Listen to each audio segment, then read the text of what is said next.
Acheni nuanom omo so pepa so mbedi MPP amanyoko no anim se omoman kabom entena wo mo enchen ye wi abesa gina Dr. Alhaji Mamudu Paumia ne nsem no aso sanso de atudwa se NDC abra no omo opposition no bo ahodo omo sha Ghana fo se Ghana fo to aba no omo ba banwa no so a omo ba ya Ghana fo nyina sa bo so omo sha ye nyina aban ni ba ye wabo mi fi taruku wa twi nani yase wodi Ghana fo shamo If you want to, ya de Kase3 no ebeko Dr. Yao osai duchum wono so pese eja wotu franka ede ema MPP amanyekuo no wono so ababonten abekasa se ono pe eno wani swade hunu no ase MPP form ani tu franka no a ode Ghana ebeko enkwa enwumanim Everyone saw a honorable Linda Oklo Wakache, one on a Greater Accra Regional Minister. One also say MMDCs, Messi Cratchim, any rabba who draw one more I want Climantamu. A Bassi Shaman Potamunti, a Sergeant or Majayo, no one so many ya or Bashamia Pamo or Munina, anyway, and Sembi Ekawe ho, and Yatsnasia, Medebaba Somo se, and you might not see Kase3. Me out to me day at the Ajwa Nyako. Abono ma yeko jatwa kwa ne so ba ni abetire ensemnim ede acho Sikka FM track 1 ye ne yakoro 89.5 Sikka FM track 1 ye ne yakoro 89.5 Sikka FM 89.5 yes suma santimai Sikka FM 89.5 yes suma santimai Ghana mai eni wiase nyina ma yenhye somna sei Yefri Kase3 na se ewo MPP amanyoko nim na wapanyi a opeso tu franka ede ema amanyoko ni bio kane Vice President Dr. Alhaji Mamudu Paumia na wono so ene day okofile ni nomination na wakofile wie ye en wode tu Johnson Twafo kasa ye en wode atudwa so wono de Dia waka choni nuanom omo so ewa ni suade hunu so ombetu franka ede ama MPP amanyoko no se omoma enka bom entena MPP amanyoko no empanyifo no entem wasehwe no obia entutu ankeka na yonko munyina na mpesa mutu franka no obia wona ni suade hunu a ogiri suade bedi MPP amanyoko no animu a ede nkonem ebeba eni kwaso kogia CPS na wokasa Okasa edi chichi anasa okasa ditia unua wono so epese otu franka ede ema MPP amanyoko no wase wo po obi atu akeka no a atafo no akasa wo ho eni kwase koye yefuru ba ko mu ma meche MPP amanyoko no akasa wase we no ma westimu energy na mo na mo homo ho anko kokase na akasa wo ho no so ogide mapa se wo munyina eka bom na wo mo konkoden a 2028 yabakasa no na fe MPP amanyoko na afro atena abenwa Kase3 no so can Vice President Dr. Alhaji Mamudu Paumia for the various candidates contesting the flag bearership ask, won't Ghana and the MPP be better off if instead of focusing your guns on Paumia, you focus on holding the government accountable to show that you can lead the MPP in holding the NDC accountable? Won't Ghana and the MPP be better off if instead of focusing on attacking each other, we focus on selling a vision for the party and the country? Our true opponent is not within. Our true opponent is out there. We need unity to win. I promise you that just as you have known me to be, I would not do anything to bring division or conflict within the party. If there would be anyone to create problems in the MPP, it would not be Paumia. My vision is to expand the Ghanaian economy through rich ideas that provide incentives and measures such as a flat tax system for individuals, corporations, and for import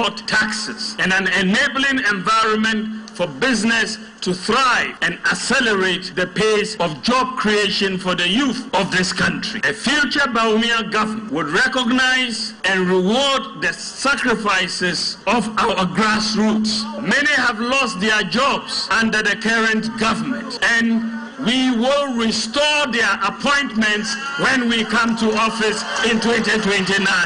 My vision is to introduce measures that reduce the cost of living for the average Ghanaian and support for the vulnerable. My vision is to adopt a constituency-based development and budgeting framework in which local people benefit the most and the well-being of the individual is enhanced. My vision is for a modern, digitalized economy that offers equal opportunities to all, including women, the physically challenged, and the grassroots, not just for the rich.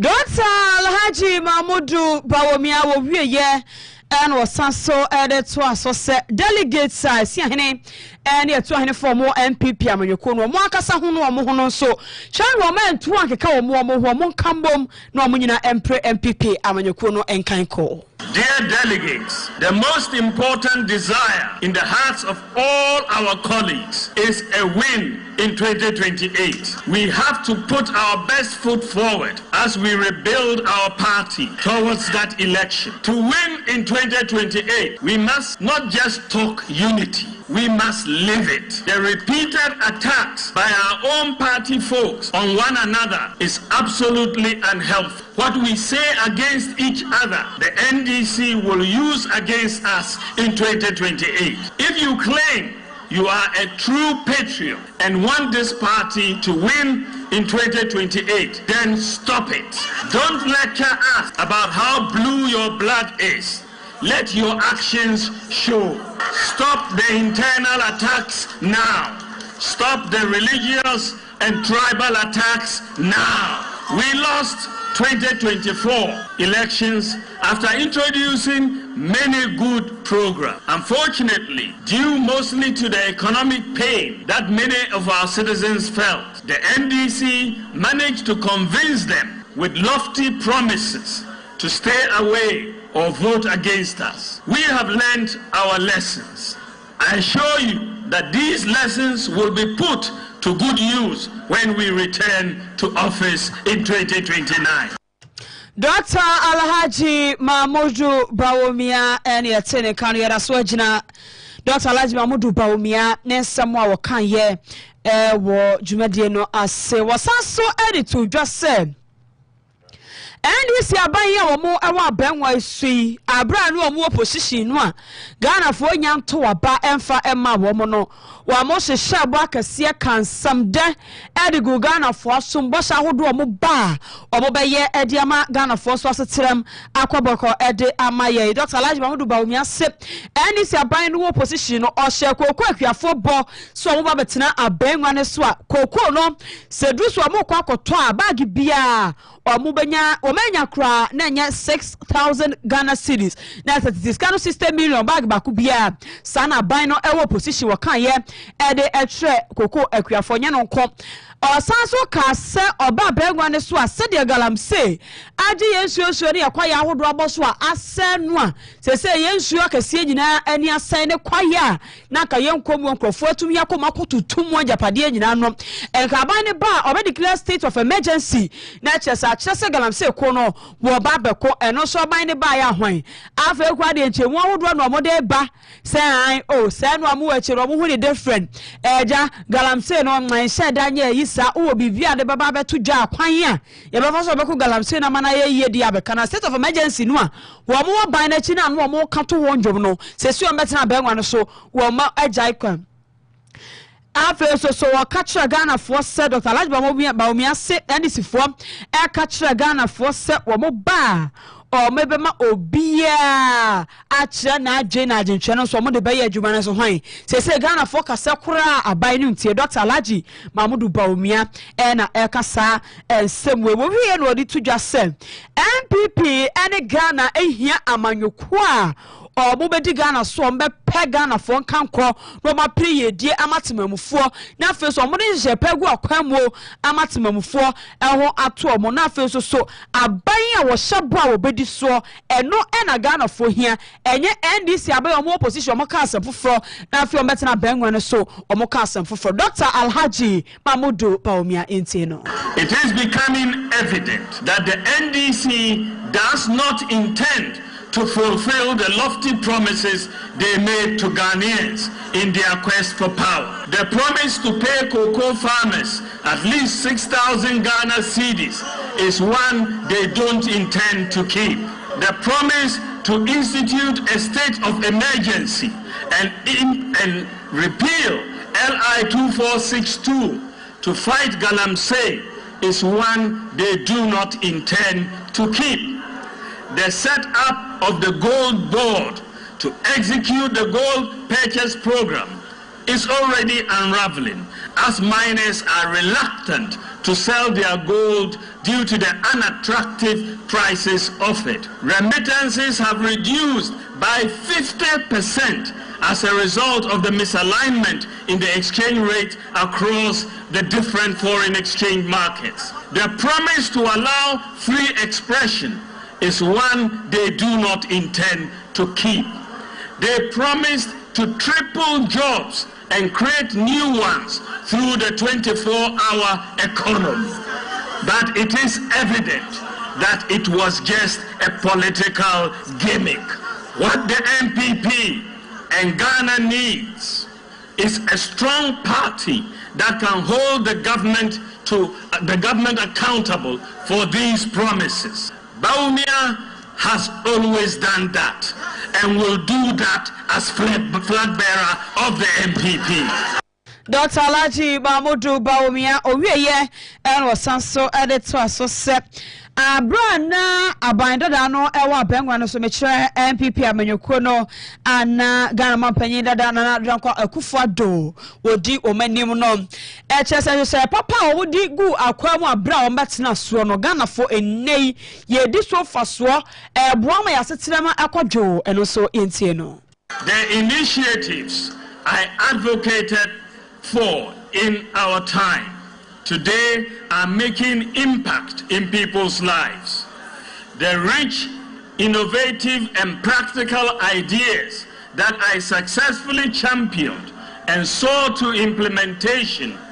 include the Bank of Ghana's Gold Purchase Program, the first in Africa, the Gold for Oil Program, the first in Africa, the accelerated issuance of the Ghana card, mobile money interoperability, the first in Africa, the Ghana Digital Property Address System, the first in Africa, Agenda 111, one constituency, one ambulance, the Zipline drone delivery service, the largest in the world, the universal QR code payment system, the No, which is the first in Africa, the No Guarantor student loans, Ghana.gov, the Citizens app, NHIS registration and renewal on your mobile phone, the Rental Assistance Scheme, the Zongo Development Fund, individualized credit scoring, paperless ports, electric buses, e-gates at Kotoka International Airport, and the digitalization of medical records across all district, regional, and teaching hospitals in Ghana, amongst others. The implementation of these practical policy initiatives has resulted in many people saying that I have been the most effective vice president in Ghana's history. This implies that given the opportunity, I can equally become one of the most effective presidents in Ghana as we go forward. Sa kwanyane ba obetumi abeye mampanyia obehwe abua Ghana fo ye pa. Dr. Alhaji Mahmoud Bawumia Kane no vice president ede ema oman Ghana sesia de opeso sanso etu franka ne bio ede ema MPP amanyuko no yere kase na ko Dr. ya osai edutum na kache wono so panyi atweniti apia wono so enedai wa file ne nomination wono so wani swade hunu no se esi ahene na etu ahene for gene to mo MPP amanyuko no obetu franka ede ama wo mo na so one also filing the nomination we no one nsɛmtwa for atwetwe nkomo twetwe ni ma na wode atu dwasa ono doctor osai ya wadu twomyi Owo papa no opese odi Ghana fo anim enye so papa ne nko a owonim die mapa afen so sede osiri nipa tena so onim nipa ye owa adwene no obetumi aboa ama Ghana akona nim anu nti ono de woso wo nyina na so MPP amanyoko na si ahene ene etu ahene fo anto aba no ama na nkra franka no amfa ma MPP amanyoko no obedanya akwanya no na saa nim die mapa ye a wo nyina wode abesom Ghana to ono de woso wo sre sede na na do akufo do Ghana manpanyi dada ema na kwanya ema ne somo aban dada no ma oje adwuma ye no delegate se wo MPP amanyoko mu so enhye na wo monto abano emfa ema no to franka no ema MPP na so ba oba beso man Ghana nyina ama Ghana so akonanim Dr. Yawo osay educhum edwuma pia pese ayo man ese mumesua famu ye pagem metim konanim okwohese building construction area pese edwuma ba ho papa building construction enye mo esi adano kwa building inspection kufu see tall buildings multi-million-dollar buildings also spending no less than 500,000 on paying inspectors, engineers, architects who work for the government, or even if you're a private company, the private company can do the inspection on behalf of government and pay the people well. That brings me to the issue of livable wages. Working poor should be a thing of the past. We have to find a way to increase productivity. You have to look at age-old problems with a new set of eyes. And maybe why die nyache ne busa ho say adenti na Singapore ni de oye dwuma esuni di motim di toka otimi di bitofie na yen ID wo manim 1960 no yen de ekoso akachi ye tie dem reform na ya gi atum say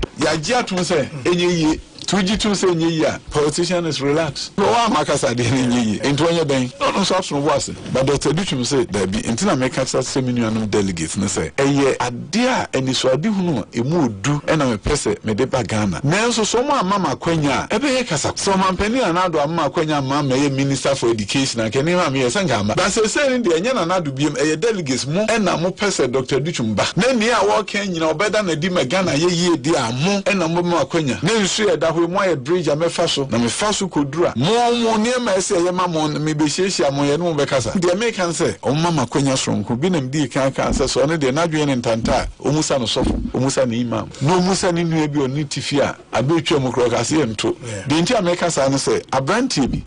o sende me audio bi ewo na ofi enchi ekwa sankragwa ade be chiame atoaba na o se na okoye media okoye observer na o se kan no mu dede bi simu o se ento dodo na so mo nto ye nto aba inim de wan mo hwe kwan nam so enya ye nto e na o se driver na se media metro na o se na abeto o se Dr. Duchum ntino sa minister for education no enema wa be ya wo yini TV so kire no e be ya me yasa wontimi nkoso nyene itimi nua delegate wo de mumusa dodo an be ka kire mo se mo de Dr. Duchum man ya ye beto ama na so mo ka kire so de Dr. Duchum ba metro dia ade na won so ma Dr. Duchum akwanya na won toma no na Dr. Duchum so Ghana fo nso no mu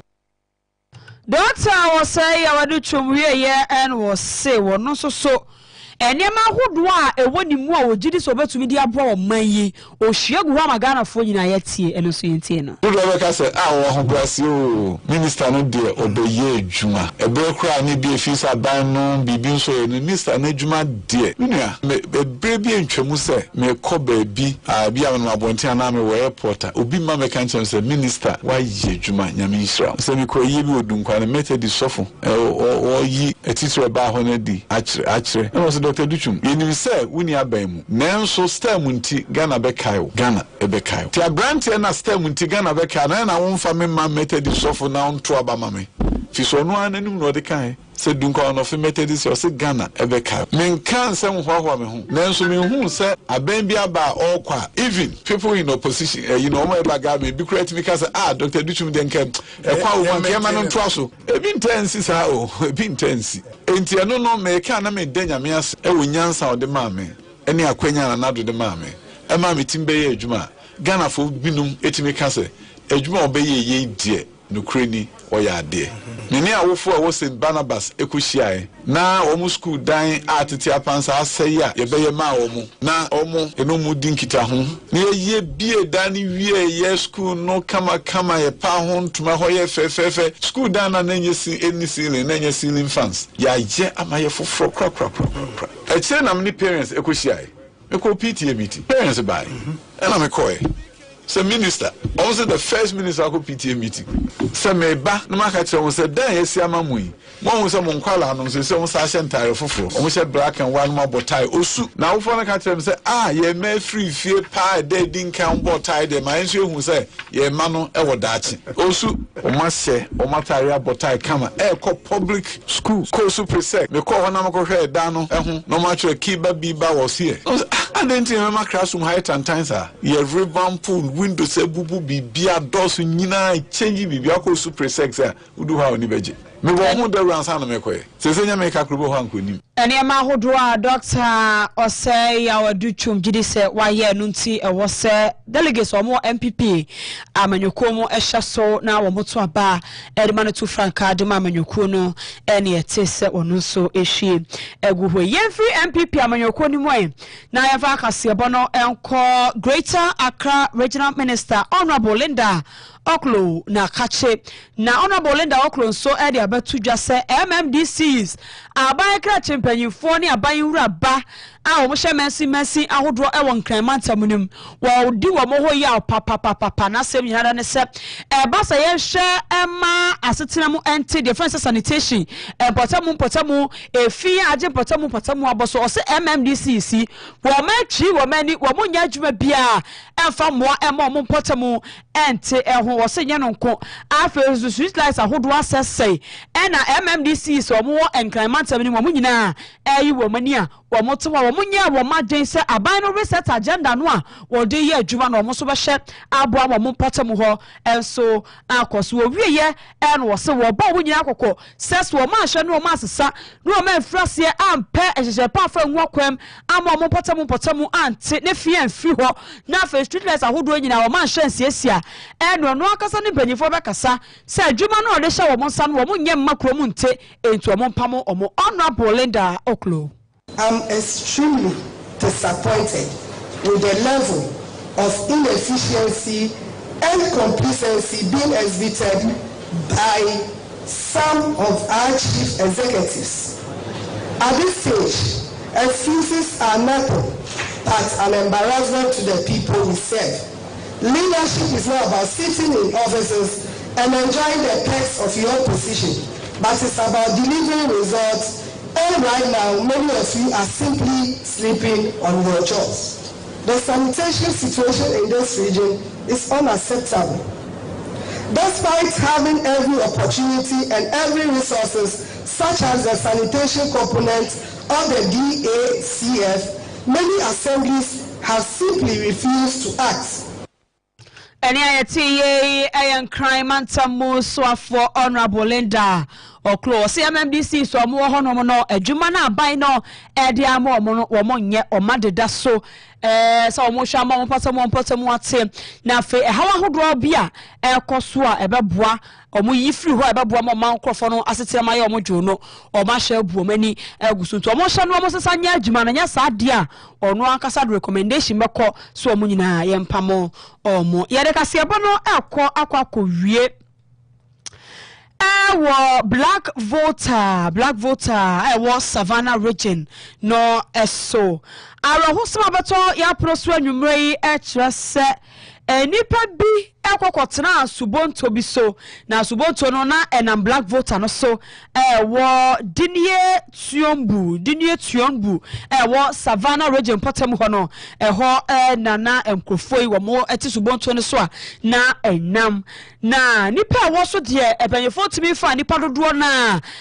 ematu dwa na emom de omo de ababatu dwa na se subonto no a enkrofoi kotena so a na ko mo de etwa black voter no ho sem subonto no adane abutu ama ye ka say de enipa nsia de nyame adom omo satumi aka omo a omo ho eden ahye enye wo mo na de ya yam hihye ne sempanyimfo hu dodo na aka no a wo mo gidi se omo koso a wo black voter ni mu a rescue team no eguso a omo hihye se omo be hu nkrofo nkaye no na fei omo age wo mo enkwa na National Disaster Management Organization atuwenchem boafo nadmo ne nkrofo ne afei bambo adwuma nkrofo a epanyifo hye se omo kɔ hye na omo hyehyɛ nkrofo no a sebe omo atina no monsie do no epanyifo nya fa matu dwa ene afo mu mpa omenyu omo tiase na omo efa matu dwa na Savannah Regional Director Edema Nadmo Mahama Zakaria wono na kire se mpanyifo gusu eye hwehwemu hyehyɛ de akɔfa asubontoi se de dana ye no kɔfa bai enti no. Some of the displaced persons the anxiety to leave the area tried boarding a boat to cross to the other side of the country, which is sharing boundary with the Côte d'Ivoire. And unfortunately, it's alleged that the boat capsized. According to the team, they were able to rescue about 6 people, but the rest of the crew, as of now, they are still searching for them. As we speak, NADMO has sent a team over there to ascertain the veracity of the truth. And yes, Savannah Regional Director Edema Aturenche Mwabuafo Nadmo Ora Mahama Zakaria was say Eshemo Egusu Akoso Nadmo team any afe Bambo Ejumekuo no omunyina ewo ho a omugusua ehhye enkrofo no omunya ntimi fa matu dwa se asomasi ana obenti ana se nipa dodo sei ena omatina nom ewo nseadu na mom nipa nsia ena omatumi ayi omo afiri nsuo ni mu omo ho odin a omo ho nkayefo de omunya hu omo omugusua ehhye se omo ebehu womo esem we so na yegina na ensem hodo ayensa kan fie ha me de besom se enwumre no nsia kasebo no yedi esi enwumre yesamfo panyi ofalasa akoji Akra 95 years onkita Pomakwame ofori aboaje ono so ene boabo kasebona no ede esoma me ama se wa papebi ono so ene bo ni nyina ede emame na technician on duty and so CEO Edema Bullet Fashion Center DJ Bullet ono ne chinchin from ni nyina ede emame enwumrei me a wote me nkan 1 man meter 1 man job